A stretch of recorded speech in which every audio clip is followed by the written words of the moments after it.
jeden aktuálny problém, ktorý ľudia dnes majú a možno skôr mladšia generácia, je porovnávanie. Čo to znamená?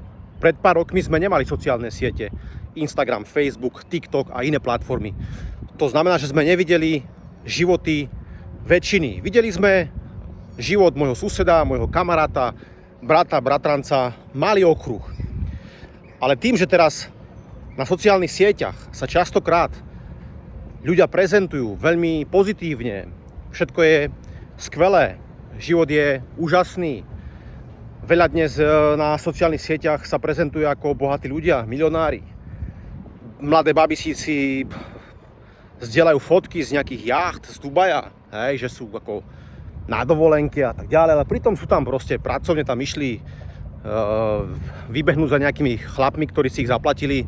Nehovorím, že všetky samozrejme, ale ono to pôsobí veľmi provokačne, že jednoducho mladé baby, ktoré napríklad žijú na Slovensku alebo kdekoľvek v Čechách alebo celosvetovo a chcú proste mať normálnu prácu a vidia tie mladé baby, ako sú na jachtách a stále majú iné plávky a fotia sa a tak ďalej, tak samozrejme je to demotivujúce pre niektorých ľudí. A my máme takú tendenciu ľudia sa porovnávať. Hovorím trošku aj z vlastnej skúsenosti, pretože som sa tiež kedysi porovnával a nie je to správne. Nie je to správne a vlastne taký účel tohto videa alebo message alebo správa odo mňa, a nehovorím nič nové samozrejme, ale každý má svoj príbeh. To, že niekto prezentuje na sociálnych sieťach, že je úspešný, že sa má dobré, že má rúžový život, neznamená, že je spokojný, neznamená, že dobrý život má, neznamená, že zaspáva a vstáva úplne spokojný, šťastný, vysmiatý. Jo?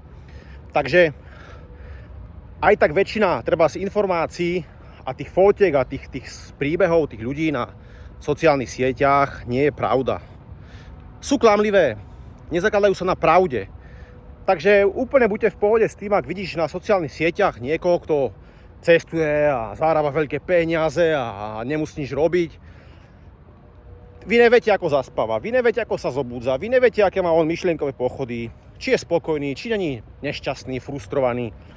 Takže tip v tomto videu: pracuj na sebe, makaj na sebe, pozeraj sa na svoj život, na svoje ciele, na svoje vízie.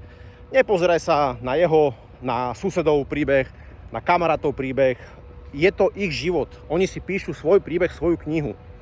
OK? Každý to má nastavené úplne inak. Niekto je bohatý v 20-ke, niekto je bohatý v 50-ke. Niekto je bohatý v 30-ke. Niekto nie je bohatý vôbec, ale má iné prednosti, má iné dary. OK? Takže toto taký message z Floridy, kde sa nachádzam. Moje meno je Tom Kave a sleduj moje videá ďalej a samozrejme daj odber a prípadne toto video kľudne zdieľaj alebo aj komentuj.